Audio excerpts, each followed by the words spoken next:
Здравейте хора, виждате тук съм си направил едно малко, но и доста скучно отделението. Просто така на 2 на 3 го направих. Не съм в момента в сървъра, но един мой приятел ме попита мога ли да направя клип с някои неща, които той ми каза, като например как да именувам животни и как се правят началните теми в Майнкрафт, и реших да направя един клип. И да започваме. Сега ще покажа първо как се прави кирка. Ето така. 2 клечки и диамант. Става с всеки предмет, като с камък, желязо, злато и други. Или май само това, не съм сигурен. Ето, пак ще показва. Ето с желязо става желязна кирка, а с диамант става диамантена. Лопатата се прави ето така. Вижте, ето. Чакайте да взема и кирката. Ето как се прави брадвата, за тези, които не знаят. Въпреки, че повечето хора знаят.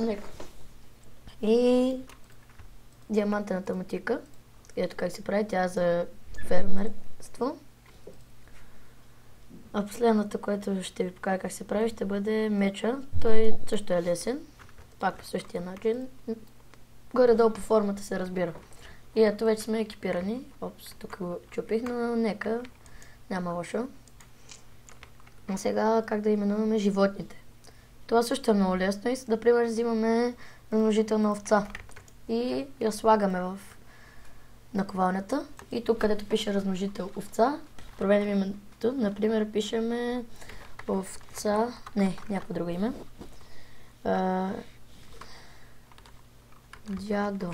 Дядо ето и го взимаме. Слагаме го и вече овцата се казва дядо. Виждате? И той ме попита също как се опитомява кон. Това също ще ви го покажа. Само да ще спална един кон, защото не ми се търси сега. Ето ще взема седлото и диамантената броня, защото искам да направя хубав кон. Размножител на кон, само да го намеря. Не съм сигурен къде е. Ето го. Слагаме един кон и почваме. Яздиш го постоянно. Ето така, докато излезнат някакви сърца. Аз така си го обяснявам.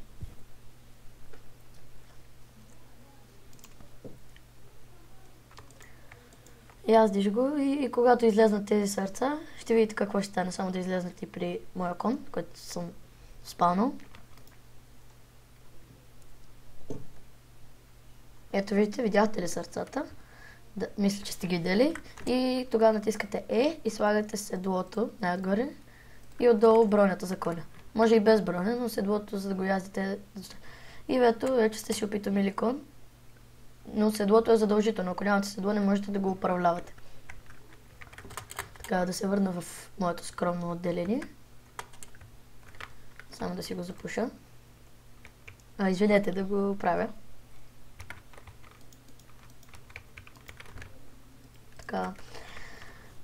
Още нещо да покажа. Да, как се прави работна маса. Ето това, което виждате. То е най-лесно. То е първият айтем, който ще ви потрябва. Ето, слагате 4 блокчета и ви става работна маса. Как се прави печка ще ви покажа. Сега трябва ви 8 калдерамен камък. Ето го. Извинете. Това по средата не трябва да го има. И вижте, получава се пещ. Но главно му викат печка.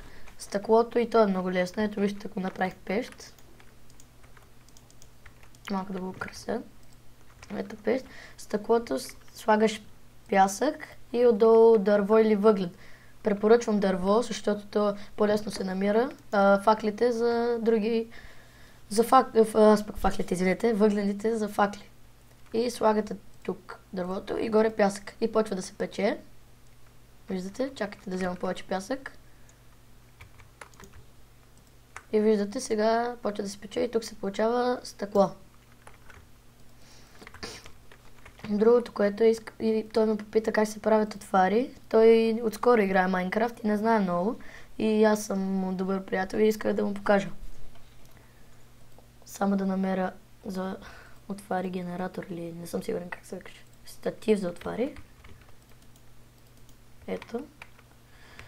сложих статив за отваряне и тук ще сложа същото. Как става? Например, взимаме магмен крем, пламен прах, ферментирало кой с блестяща дина, мисля, че ставаше. И слагаме с блестяща дина. Да, не става с блестяща дина. С ферментирало око напаяк. Защо не става сигурно, защото съм на... Не. Да, извинете ме, фенове. Трябваше стъкленица с вода отдолу да сложа. И ето виждате, вече това зарежда и почна да се пълни. Чакайте да взема още две. Ето, виждате. И сега, когато зареди това, отварите ще бъдат готови. Една по една мисля, че се правеха. И ето готово. Обикновена отвара, няма ефекти. Не винаги се получават хубави. Но пак понякога се получават много хубави, като отвара за слабостта, отвара за огнена устойчивост. Много хубави отвари има. Доста са ми помагали, когато игра PvP. Сълза на газ, това пада от газ, като го убиете. И горе-долу това беше... извинете, не е напълно това. Трябва да направя и дъма и теми. Той също поиска. Ето, така се прави диамантен нагръдник. Така, панталон. Каска. И обувки. Ето и виждате, вече сме и екипирани. Аз съм на креатив и мога да си ги взема, когато си поискам, но той иска да се научи и затова го направих. Саксията, за нея какво може да кажем, имах я тук и реших мога да се и пошегувам. Храна. Рибата балон, ако някой не знае, тя много вреди, почва да ви се гади, ако я изядете, не я яще. Ето вижте, стъклото вече почна да се пече по-бързо. За червения камък той също ме попита. Попитаме за какво е. Той е за машини, например. Сега ще я покажа. Ето вижте, сложих червен камък и слагам тая ръчка. И когато я дръпна, червения камък се задейства. И например, вижте. Слагам вътре, какво да сложа? Стрели ще сложа. Бъркам се. Ето слагам стрели и така като постоянно цъкам, стрелата се изстрелва, както виждате. Можете да направите и така, за да може самичко да ви се изстрелва.